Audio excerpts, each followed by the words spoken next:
Before the diaspora, a scattering of African blacks, Europeans considered black Africans to be exotic, exciting, but not necessarily inferior.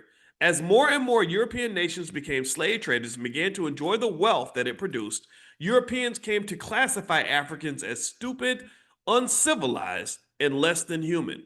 They used all reasoning at their disposal to justify why whites treated blacks like no other human beings on earth.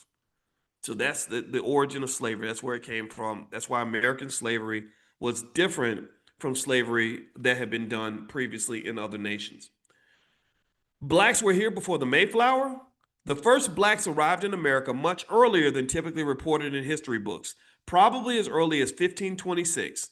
In the summer of 1526, 500 Spaniards and 100 black slaves founded a town near the mouth of the PD River in what is now South Carolina. Most of the members of this group were killed off by diseases and fights with local Indians.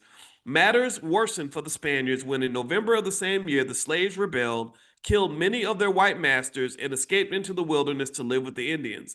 The approximately 150 remaining Spaniards then abandoned the settlement and retreated to Haiti. The black slaves that they left behind undoubtedly joined and interbred with the local Indian tribes. Their mixed offspring awaited the arrival of the European settlers who came nearly a century later. A public edict laid the foundation for racism. This is interesting. Before the Maryland colony came into existence in 1634, newly arrived European whites and African blacks intermingled and socialized reasonably well. In 1638, however, the Maryland colony issued a public edict encouraging a separation of the races.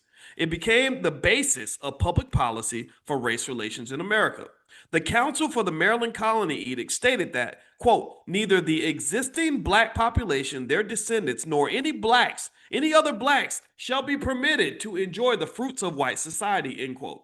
The public edict later became more commonly known as the Doctrine of Exclusion. So that's when it began in Maryland. They decided, hey, let's just make a law and just say, if you're black, you can't be free. Because you're black, you're going to be a slave. That's it. And that became the law of the land. So this is when they talk about systematic racism. To me, this fits the category because you're talking about systems designed that specifically exclude black people from opportunity, freedom, and possibility.